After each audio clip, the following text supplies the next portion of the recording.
it was super rainy today. So I'm so stoked that we get to be here tonight and welcome. If you are new tonight, my name is Tony. I'm so thrilled that you chose to be here on a rainy, dreary March night. But we're gonna have a really good night tonight. I have a couple of quick announcements that I would love to share with you. So, first off, for those of you who were with us last Wednesday, you had a chance to write a card to a teacher to give it a chance to encourage them, to affirm them, to be Jesus to them. Again, as we do the social justice series, we're going to finish out tonight. And as we have been talking about, we had a service project a couple weekends ago at the Bridge Academy. We did some cards last Wednesday. We're going to have another opportunity as we continue to talk about your project within your small group tonight. But I just want to say thank you for those of you last Wednesday who wrote a card and you delivered a card. And if you forgot, you wrote the card and it is sitting on your dresser. As a reminder to maybe go deliver it or maybe go write it as well. And so, just thank you for doing that. Thanks for engaging in that way. And keep doing that. And keep meeting Jesus through your words and through your affirmations, etc. And so, thank you for doing that. Hey, there's a good opportunity that we get to serve together. GSM is going to be serving at the extravaganza that's happening Saturday, April 3rd. That's not this Saturday, but it's the following Saturday. Okay. So, here's what's going to happen: I don't know if you knew this, but we have a frisbee golf course. Who knew that? Who didn't know that? Okay, yeah. So we have a frisbee golf course outside near the pavilion, and there's going to be this really cool scavenger hunt game for the kids, and we're going to have the chance to staff the games, the scavenger hunt specifically. So, if you on Instagram, if you go to a bio, there's a sign up that you go there. That your parents have it in your email, but we need like 12 GSMers to sign up for this. Okay, so I would love to have your assistance for this event. We need you at 9:45 to show up here at the church. And so it's about a 2-hour commitment altogether. But would you be willing to help out, serve some kids, have a really great time as this is kind of our Easter fun community event for our community and our church? Would you be willing to sign up for that? And so, like I said, it's in our Instagram bio. Your parents have it in their email as well. And there is a paper sign up out in the lobby as well, so we can do that. Here's another announcement for you. You may have seen this on social media if you're on Instagram, but there's this really neat contest that's happening. Who likes money? Who likes money? Yeah? Okay, so I like money too. There is a prize. Who likes $250? Yeah? Okay, great. So there's a contest going on right now. A video contest is called Make Your Mark, and it's been happening for the month of March. Coatesville Youth Initiative, CYI, is an organization in Coatesville, and they have a contest right now for making a video, no more than 60-second video, where I'm going to show you one. I think it's like 12 seconds. It's actually really, really short. So, but it's making a video basically of why you choose not to drink or why you choose not to partake in drugs. And so let me just give you a clip of this. I choose not to drink because. All right, let's run that back. Here we go. I choose not to drink because. Hey! I want to soar to new heights. That's it. So if you're interested in making a video like that, you get entered into a contest to get $250. There's a guy, his name is Sam Brown. He actually is willing to come and actually video you. So if you're interested in this, I want you to come and talk to me. The contest goes till the 31st. So that's like next Thursday. So it's literally like as short as that, where you can say, I choose not to drink because, and a clip of you doing something, and then some cheesy statement after that, right? And so you can do that, enter into that, come talk to me if you're interested in that. We actually have a guy who can come and video you doing that kind of stuff. Sound good? Cool? Great. Awesome. Guys, spring retreat, Unite retreat is like right around the corner. Who signed up already? Guys, yes, so many signups. Okay, hey, there's still our seats available. We need you. We want you to sign up. We want you to be able to come. We don't want money to be an issue as well. So please, please, please, please come talk to me if money is an issue for you. We have scholarships available. We have generous people who have given money to say, I want to allow students to be able to go and experience Jesus. This Unite retreat is going to be amazing. It's going to be a Black Rock retreat. We went there last year, and it's actually going to be spring weather. Unlike last year, it was basically like winter weather. We're actually getting spring weather this time. Well, perfectly, it's going to be spring weather, but it's going to be a really, really amazing time. So sign up shuts down next Friday. When does sign up shut down? April 2nd, Friday, April 2nd. So you have 9 days to sign up if you want to come. Okay? So talk to your parents, bug them. We want to get you on that van to Black Rock Retreat. Capiche? Kaposh. Why the heck not? All right, let's see. I think that is about it. Worship team, would you go ahead and come on up? Hey, it is a really cool privilege and delight every couple of weeks that we get to worship God through song. And so we're going to have this evening, we're going to worship God through song. And here's my invitation to us all, is that the songs that we sing, could it not just be words on a page or words on a screen, right? It's words that we meditate on, that we mean, and that we're willing to honor God with our thoughts, the words we say, and the posture of which we present ourselves to the Lord. So I'm going to pray, and then the worship team will lead us in a couple of songs. So Jesus, we ask that as we step into your presence through song, that we quiet our hearts before you, knowing that you are so good to us, that we don't deserve you. Your grace is sufficient over us, no matter where we're coming from, no matter what the baggage, no matter what the stress, no matter what the easy times we're in. No matter what, God, you are constant. You are faithful. And we declare that as truth, and allow us to declare it even in these songs, in this space, to honor you with everything that we are. So accept this offering of praise, Jesus, in your name. Amen. Hey, hi guys. That was lame. That was very lame. We're going to sing a new song called In Tenderness. We're actually going to sing this at the spring retreat. So we would like to give you an opportunity to introduce it to you and for you guys to get more familiar with it. But before we start singing it, I think it's important to give you some context and background behind the song so that we know that what we're singing. So I'm going to read from John 10 through 17. The thief's purpose is to steal and kill and destroy. My purpose is to give them a rich and satisfying life. I am the good shepherd. The good shepherd sacrifices his life for the sheep. A hired hand will run when he sees a wolf coming. He will abandon the sheep because they don't belong to him, and he isn't their shepherd. And so the wolf attacks them and scatters the flock. The hired hand runs away because he's working only for the money and doesn't really care about the sheep. I am the good shepherd. I know my sheep, and they know me, just as my Father knows me, and I know the Father. So I sacrifice my life for the sheep. I have other sheep too, that are not in this sheepfold. I must bring them also. They will listen to my voice, and there will be one flock with the one shepherd. The Father loves me because I sacrifice my life, so I may take it back again. No one can take my life from me. I sacrifice it voluntarily, for I have the authority to lay it down when I want to, and also to take it up again, for this is what my Father has commanded. Now, in verse 17 and 18, it draws the Father's love into the image. The image of the shepherd brings together several aspects of Jesus' identity.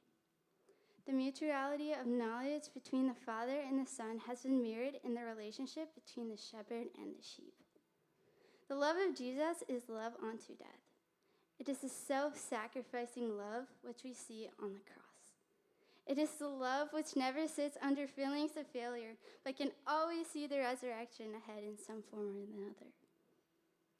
In caring for all people, Jesus knew something of the resurrection. For in love are the seeds of resurrection. We rise above self-centeredness that confines and narrows us, to that outgoing love which expands our hearts and minds as our hearts and minds grow to be like the heart and mind of Jesus. Let's stand and worship him.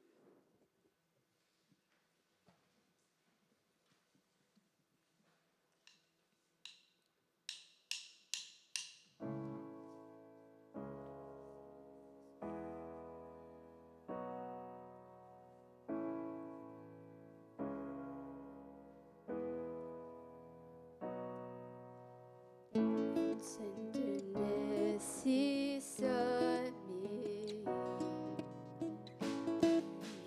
sick with sin. His shoulders brought me back to his fold again. While angels in his presence sing, into the courts of heaven reign.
and your love is great.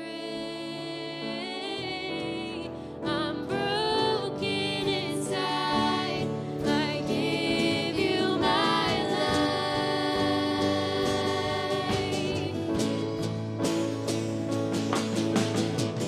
I may be weak.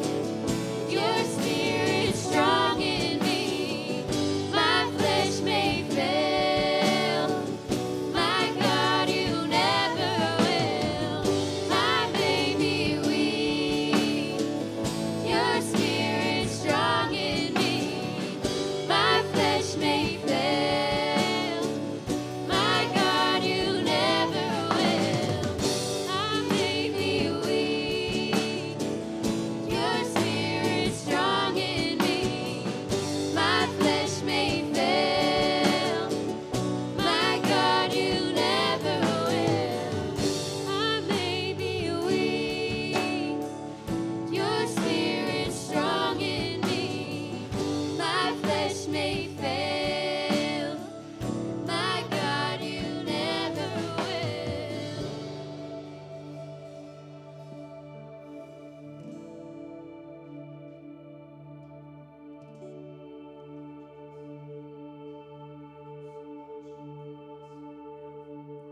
we've been having lately. I just thank you for the warmer weather. For a while there, you were giving us colder and colder weather. I was like, it's kind of coming spring, so what are you doing there? But it's getting warmer there, so thank you for that. I thank you that we're able to spend time together and have fellowship and worship you and hear an amazing message through our guest speaker from you. And I pray that you open our hearts so that we may receive that and really dwell on that past just Wednesday night and take it into our lives. And in Jesus' name we pray. Amen.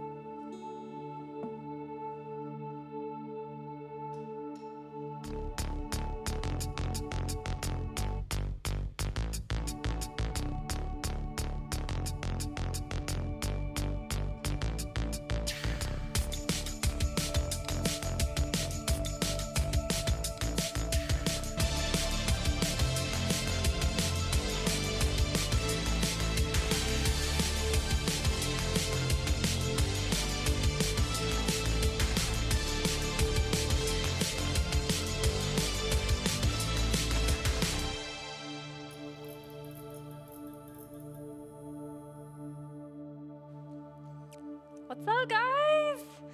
Hey. Okay. So first of all, I'm just gonna go ahead and just throw this out there.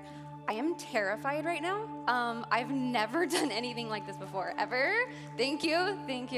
So yeah, I'm super freaking out, but I'm honored that Tony would even think to ask me to be here with you guys, talk about something that I'm pretty passionate about. Quick introduction, my name is Bethany Wayman. I've gone Gateway for almost 6 years. Some of you may know me because you're related to me. Sorry. Some of you may know me because I serve here on stage sometimes as a host.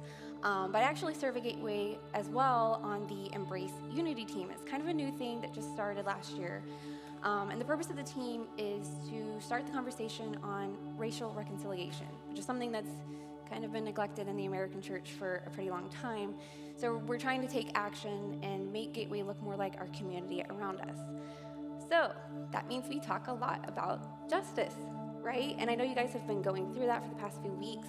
I was able to listen in to Tony and Josh. They did an amazing job. I learned so much just from listening to them, listening to their stories. They did so good. It's something that you can't ever really know too much about, right? So to get started, I'm gonna ask a question, not gonna lie. As a millennial, I'm a little terrified to even bring up, but let's see if this works. What are your most frequently used emojis? Okay, we're in church, you cannot lie. You have to raise your hand if this is in your top 10 most frequently used emojis, okay? First one up. Amy. Dead. I am actually dead right now. Raise your hand if you use this, don't lie. I know you're out there. It is one of the most commonly used ones, right? Everybody uses it. It's very applicable in many situations. I'm dead. What else? Oh, so wholesome, right? It's precious. And again, we're in church, no lying. If you're flirting, Sometimes, right? Just a little bit, trying to be cute. I know, I've seen it. What else have we got? I'm not pushing the right button, that's what. What did I just see? Like, this is my favorite. Whoever made this up, like, thank you so much. It's my absolute favorite conglomeration of emojis. It's so good, so good. Clown. Okay, I try to give this one out more than I receive it. That doesn't always happen, but, yeah. What else? Let's see. Oh, a little bit of spice, right? Yeah, so good, so good. Like, emphasize a little bit, right? What else? Okay, guys, listen. Thank you. Okay, I will be vulnerable right now and say that I use this way too much. I used to, okay? I'm a different person now. I've changed my ways.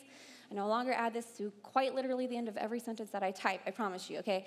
Let's move on. What about this one? This is my top 5. Yeah, this one I use a lot. This is usually like, I don't have anything else to say. I'm sorry. I don't know what to do. I don't know what to say, right? So maybe you're like, why are we talking about emojis? What does this have to do with injustice? When I think of injustice, whether it's what's going on in this world or what we've just been talking about here at church, it can feel like this emoji, right? Even though we've been talking about it for a few weeks now, it can still be like, yeah, but like what? Like, I don't know where to start. I don't know what to do, right? Sorry, I gotta use my notes. We've already been learning for the past few weeks with Tony and Josh. And when somebody talks about justice, what are they talking about? Anything that's right, fair, or equal. So obviously, of course, if we're talking about injustice, it's anything that's opposite of that, anything that's not right, unfair, or unequal. And probably just putting this on the screen, immediately something popped into your head. Some sort of injustice, maybe something that's happened to you, someone you love, maybe just something that we've been talking about. Whatever's going on in our world, it's very, very obvious, right? That somebody somewhere needs to do something about it, right? Well, guess what? You and I, we are the somebody that has to do something about it. We are it. We are the ones that has to do something to right the wrongs in this world. And maybe hearing that makes you excited. Maybe you're like, ready for a revolution. That's my nature. I'm like, where's the sign-up sheet? I'll bring the snacks. Let's go. That's just how I meet. And so maybe you're like that. You're ready to jump in and do the work. But the real work, the hard work, the behind-the-scenes work, it's rough. It's messy. It can be really awkward. It's not just post one time to social media and then we're done.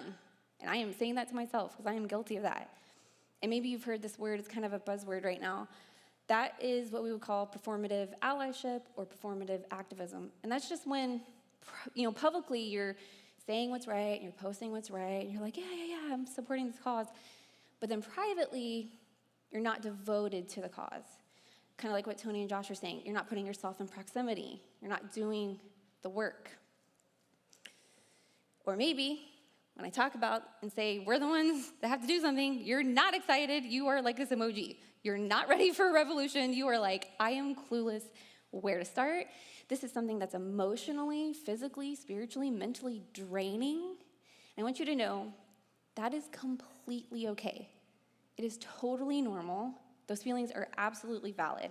That's something, again, maybe you've heard this one called compassion fatigue. And that's just when there's so much going on in our world, right? There's so much going on in your home, in your school, in our community. There's people dying in America. There's kids without clean water in India. There's war in Syria. There's hostages in Iran. There's fires in Australia. There's so much going on. And it's overwhelming, right? And it's okay to be overwhelmed. But however you feel about it, whether you're excited or whether you're overwhelmed, the truth is we are called to do justice. We are the somebody that has to do something.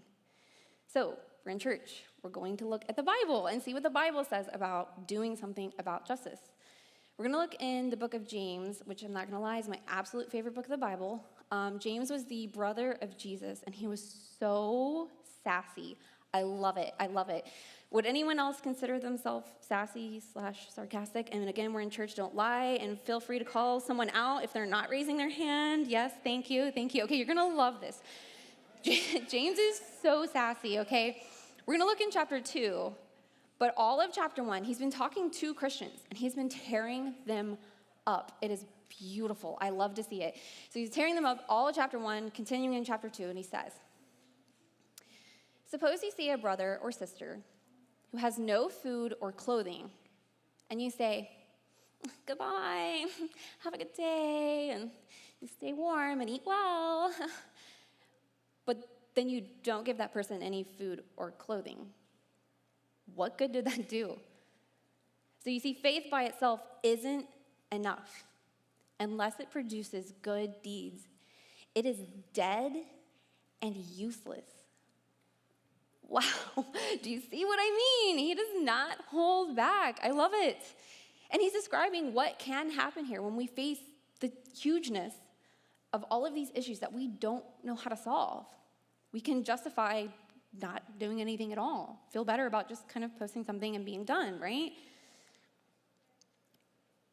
We can easily settle for just sitting back and learning, or just praying about it, or just posting about it. Now, I want to take a second because when we talk about this kind of stuff, people get really nervous. So I just want to go ahead and make this very clear. Learning about injustice, like every kind of injustice, is incredibly important. Please educate yourself. Be well-read. Know what you're talking about. Please, it's so important. Again, we're in church. I'm going to say the most powerful thing you can do is pray about it. If you see something happening, pray about it. Please, it's very powerful. And I know I just crapped on posting like 5 times, but seriously, posting can be super helpful as well. We've seen that in the last year, right? 2020, 2021, social media made huge, lasting change all over our world. But if doing something stops at learning, or stops at praying, or stops at posting, then we've missed what it truly means to be a follower of Jesus. We've missed what it means to be Jesus to those around us. We have the privilege of being Christians, okay? Whether you've been here for 2 weeks or 2 years, or you were literally born in the church nursery, we have the answer. We have the best example to follow because Jesus was always doing something about injustice. Now, if you know me, or even if you don't, you can probably just guess from the past 5 minutes, I can be a little feisty sometimes. I will own up to that. I will admit it. So it's probably not difficult to guess what my favorite Bible story about Jesus is. Push the right button. It's him flipping the tables, okay? But it's not what you think. It's not what you think. Side note, this is my absolute favorite meme ever. If anyone ever asks you what would Jesus do, remind them that flipping over tables and chasing people with a whip is within the realm of possibilities. Love it, love it. Anyways, it's not what you think. This is my favorite story, but most people think, okay, Jesus goes to the temple and these people are selling stuff, and the temple's like holy ground, and it's on the Sabbath, so like doing anything on the Sabbath is a huge no-no, much less selling stuff, and so he gets angry and he flips all the tables. But that's not it. Jesus was angry at the injustice of them having the audacity to sell the items that were needed to go into the temple, to ask for forgiveness, to keep in a relationship with God. They were selling those items at such a high price that poor people could not buy them. He didn't care about their rules and traditions. He was upset that his children, that those with less than, couldn't go in and keep a relationship with God because of something as stupid as profit. So he hit them where it hurt the most. He hit their profit. He flips the tables, destroying all the items that they were trying to sell. He lets all the animals go free that they were trying to sell. I love it. I love it so much. And we know that Jesus was a master with words, right? Like anytime anybody needed help, he would give this beautiful, eloquent thing, verbally. But he was also always offering action. He was always addressing injustice. Because like James was saying, our faith and our action, they're heavily connected. You almost can't have one without the other. They're very connected. And that's how we know. That's what God is telling us, to never stop doing something, just like Jesus never stopped doing something. Some of you may feel connected to that. Maybe you're like, yeah, dude, I've been trying to do something. Like, I've been working on it. I'm passionate about it. So, it is rough sometimes, right? It's not easy. It's exhausting. Not gonna lie, sometimes it feels like you're not getting anywhere.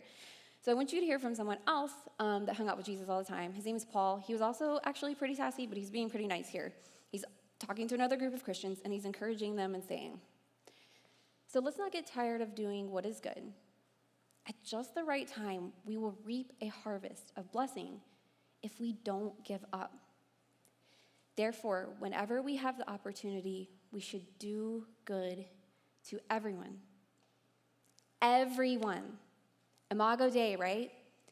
Everyone is made in his image. Everyone deserves justice. And there's actually two kinds of justice that we see in the Bible.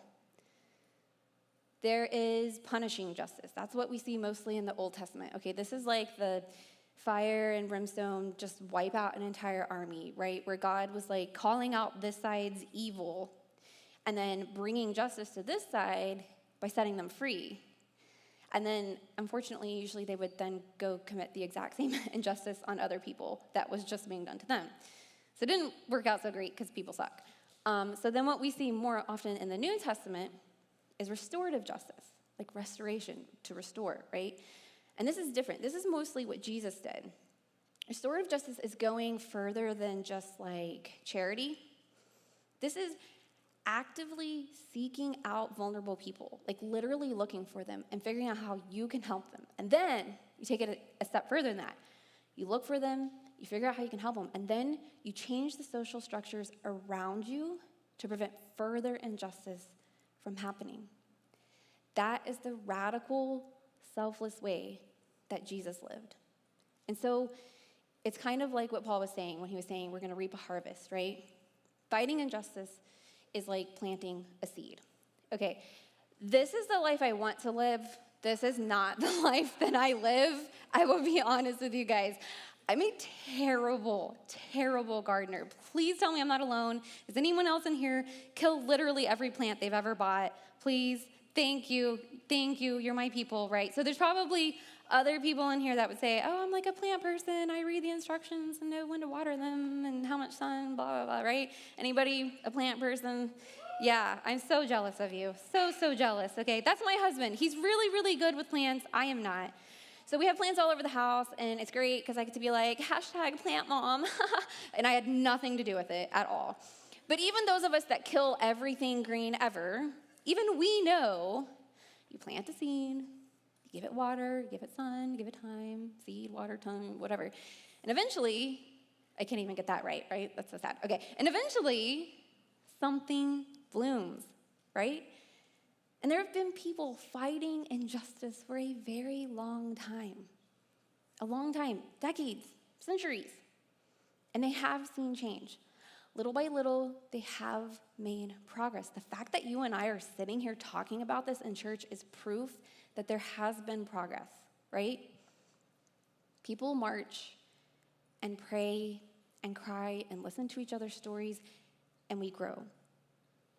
Jesus told us and showed us that we are called to help the immigrants, the poor, the widows, the orphans. We are called to speak up against racism, misogyny, ableism, discrimination of any kind. We can see change because we have to do something. Okay, so the most annoying thing for me growing up in youth group was when someone would go like, do something, blah, blah, blah. And it was like, cool, great, but like, what? Like, you didn't say actually how. Well, I refuse to be that person. So here are ways to continue to be doing something about injustice. First is lament. What does that word even mean? That's like a weird Bible word, right? Lament is the passionate expression of grief or sorrow, not just being sad or sorry. It is an expression of grief or sorrow. Please just shout out the answer, okay? I really hope somebody gets this right. When we do something wrong, what is the very first thing that we're supposed to do? Apologize, thank you. Even my 5-year-old knows, Daniel Tiger taught him, saying I'm sorry is the first step. We all know when we do something wrong, we're supposed to apologize, right? We need to acknowledge that we have not tried to right the wrongs of this world. We need to acknowledge that we have not tried to help the oppressed like Jesus literally told us to do. And maybe somewhere along the way, we might have hurt somebody. I have. whether intentionally or not. And even if we haven't personally done something, we have benefited from other people hurting those that Jesus loves, and we ignored it. So we got to sit in it. We have to sit in that shame and that sorrow for a minute. And it feels so, it's not fun. But the Bible tells us it is a crucial first step. There's a whole book called Lamentations. Half the Psalms are lamenting. It's a crucial first step, and it's something that we have missed for centuries. You know what I was going to say, number 2? That's not actually true. Because you know what? On trauma healing, lament's always going to be there. We're going to keep going back to this. This is a continuous thing. So I'm not going to say next. Continue while you're still lamenting. We are also going to use your voice. Okay, I mean that quite literally. Like, use your voice. Talk to your friends. I know you guys have kind of been doing this in your small group time. Ask them difficult questions. Ask them things like, hey, do you feel like you've ever experienced racism? Or, hey, how do you feel about the wage gap for women? Do you think it's fair? Or maybe tell them something. Be like, this really terrible thing happened to me, and I just want to talk about it with you. It's going to be awkward. It is. You might even say the wrong thing. Oh, no. But I promise you, way more often, you will be blown away by the stories and experiences that your friends have already had if you just sit and listen and talk to them. Use your influence. Okay, no matter who you are in here, you have influence with somebody. Maybe it's a sibling, maybe it's your friends, maybe it's your parents. I'm spending a lot of time deconstructing the misconceptions that my parents have. Let me tell you, it's not been easy, okay? But they have listened to things come from me that they would never have listened to come from any other news source or Facebook. I promise you that, because I'm their kid, and I have influence with them. Use your talent. I am a big believer in the power of art. So if you have a passion and there's a cause, paint about it, write about it, sing about it, sculpt about it, make a TikTok about it, design a graphic about it, learn about it. Choose to perform in plays and read books that are diverse. Use your life. Okay, this is going to sound like the most old lady thing ever, but whatever, it's true, so I'm just going to say it. We have the chance to be a part of a conversation that people centuries ago wished they could have been a part of, right? We can continue the change that they bled for, that they prayed for, that they started putting into action, right?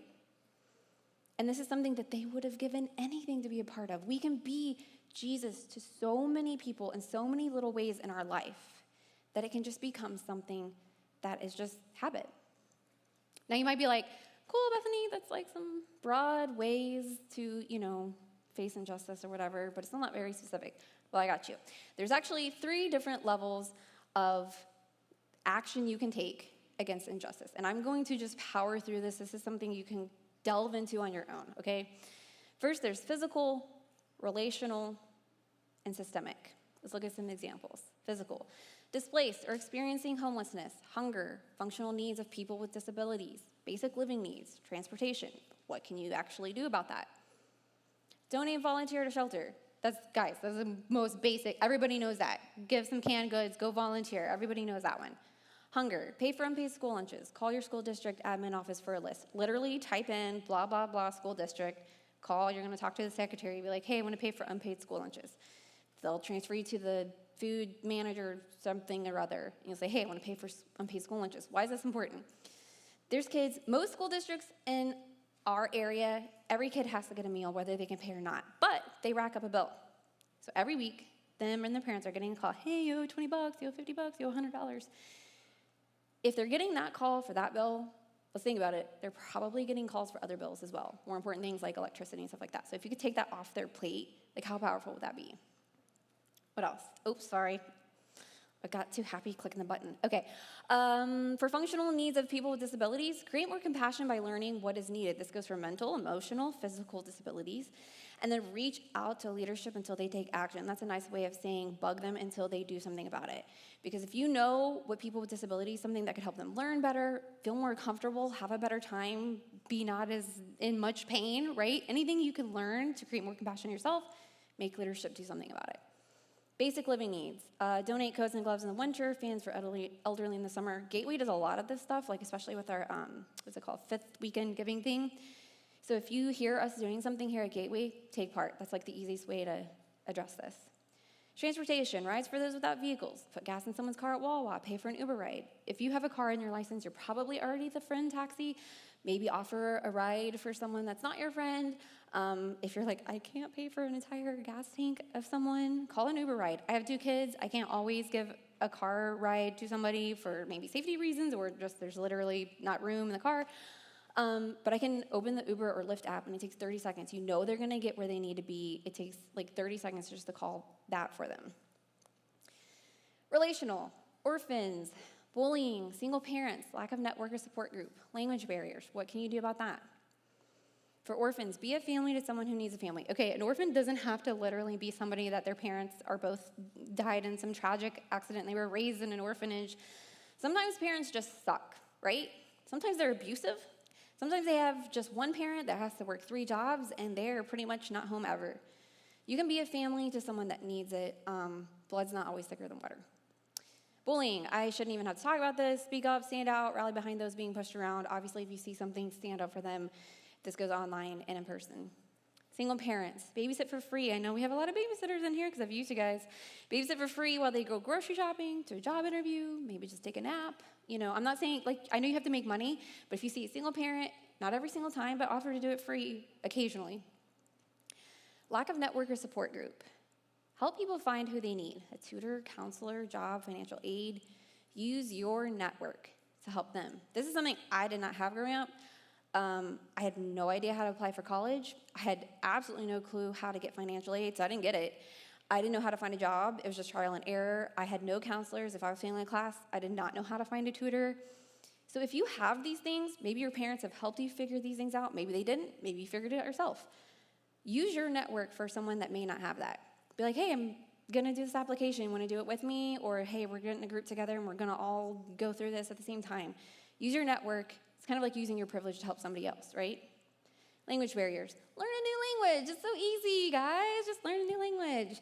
No, you don't have to be like completely fluent, right? Spanish and ASL, you could totally just learn the bare minimum, and that could help someone if there's an emergency situation, you could communicate with them. Or again, if they need help finding a translator, this is kind of like using your network. Help them find one. Systemic. Voter suppression, discrimination, unjust laws, migration, wealth disparity. What can we do? If you're 17, NPA, you can volunteer to work the polls, or you can work in the registration line for voter suppression. Make sure it doesn't happen. Discrimination. Discrimination is basically adult bullying, so it's very similar. Don't do it. If you see it happening, point it out, step in, educate yourself, because there may be ways that you're discriminating against somebody that you don't even know about. So again, just be well-read. Unjust laws. Learn about current laws and proposed changes. Protest peacefully. Write and email your representatives to hold politicians accountable. They work for us. You don't have to sit down and write a whole letter. You can literally text, email. There's so many ways to talk to your representatives that's not as difficult as it used to be. Immigration. Learn how difficult the system actually is. Support anyone that's going through the system. This is kind of similar to unjust laws. Make sure you're well-read and know what's going on so that you can stand up for those that are going through it. Wealth disparity. Learn about the wealth gap locally. They are our hurting neighbors. There's 35,000 people living in poverty in Chester County. 35,000.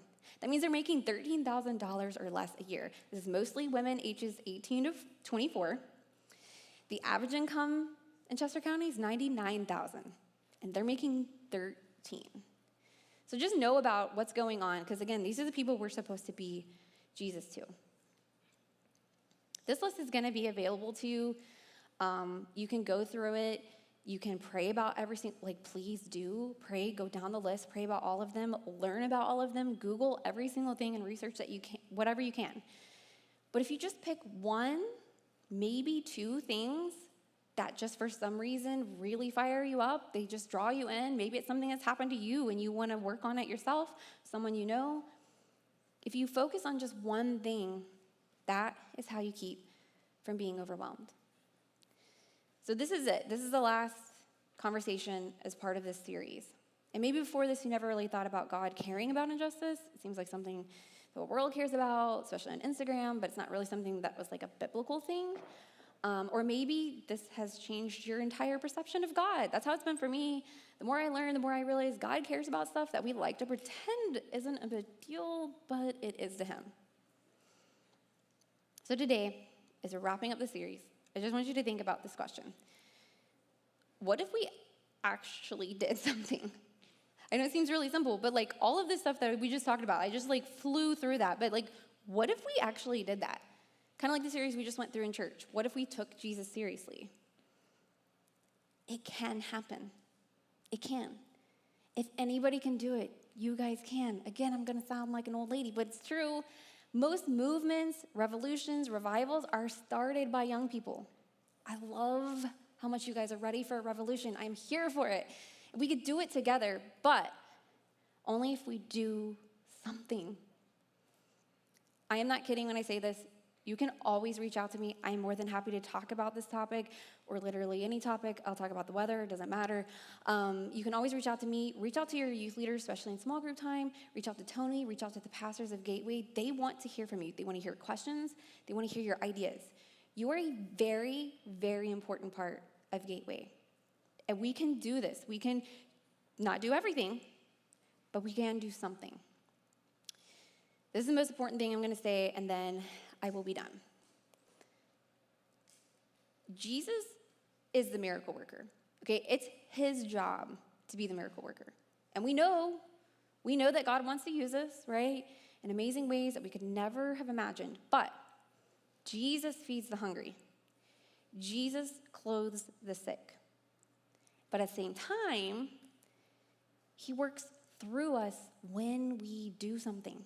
That's why we say at Gateway all the time, be Jesus, be Jesus. That's what we're saying, that Jesus is the miracle worker, but he works through us when we actually do something to show his love and compassion to everyone around us. That's why he tells us in Micah 6:8, which I know you guys hopefully have it memorized by now. He tells us to do justice, love mercy, walk humbly, and then he will take care of the rest. I'm going to pray, and then the band's going to come up, and we're going to continue to worship. Thank you, guys. Dear Lord, thank you so much for this amazing night with these awesome people that have come to learn more about you. They have humbled themselves. They've been learning about how to bring justice to the ones that you love. I just pray that you use what we've been learning over the past few weeks to really set in them that they can do something, that they are important, and that they are perfectly capable, and we can do it together, and you can work through us. Thank you for everything you've given us. In your name, amen.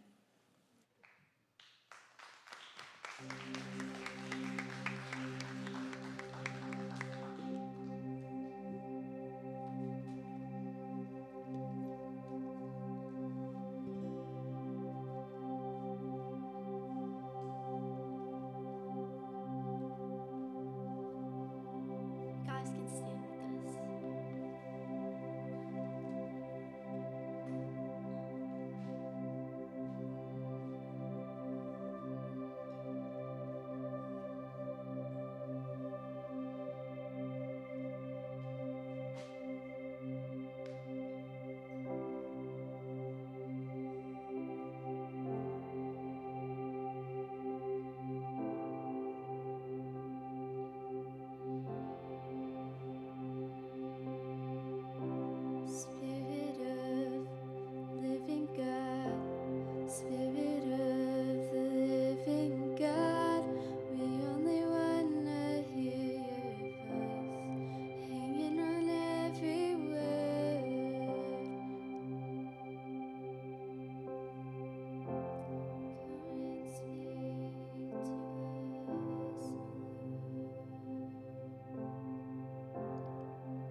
Guys, as we conclude our time in this 4-week series of doing something, we're going to give you an opportunity once again to meet in your small groups and to process what could you do as a group. What could you do as a small group? And so Bethany ran over these tons of practical things, and actually on the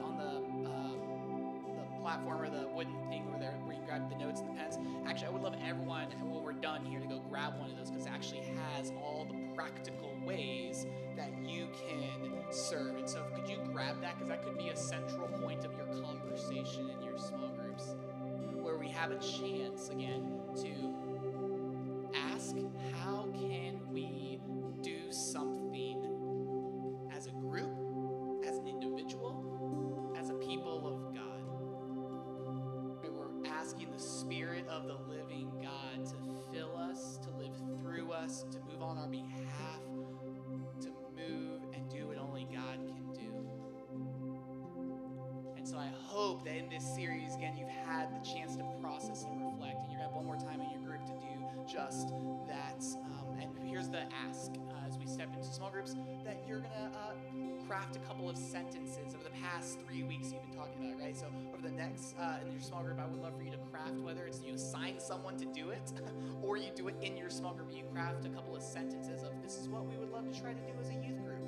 This is what we'd love to try to do as a small group. And I'd love to receive those, so we can kind of talk about that for maybe our summer together, of what maybe some of these projects that we can do. And so really excited to see maybe what you guys come up with. I'm pumped about it, because it's going to be some of your ideas of how can we serve our community around us. Guys, I want you to know that you, every single one of you, are loved and you are valued. So thank you for being here tonight. And we're going to break into our small groups. Actually, no, Bethany, where are you at? Bethany, thank you so much. Can we give her another man? For someone who was nervous, man, Bethany, thank you for bringing the word. Thank you for challenging us on what it means to do something and to serve, being Jesus to the people around us. Guys, for Bethany. Huzzah! Awesome. Hey, we love you guys. You're loved, you're valued. Get out of here. Grab a piece of paper, please. Every single one of you, grab one of those that has the practical lists, and then head off to small groups.